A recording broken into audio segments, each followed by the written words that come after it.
Ayan po si Mike Tyson. Nagja-jogging, may laban kasi yan.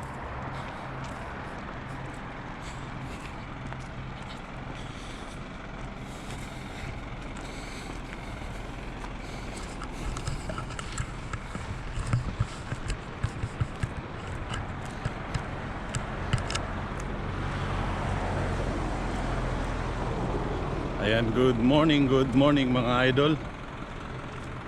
Today is November 19, 2021, Friday. At nag-umpisa na yung lamig dito sa Riyadh, Saudi Arabia. So nagbago na yung klima. Nag-start yung malamig. So exercise. Walang pasok ngayon, day off. So exercise, lakad.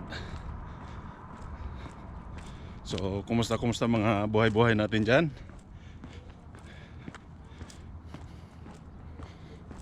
So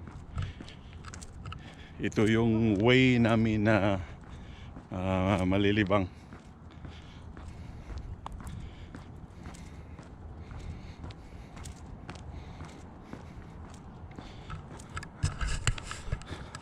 Ayun, malayo na yung isa kong kasama kaya nag-jogging siya. Ayan po si Haring Araw. Pero malamig na yung panahon.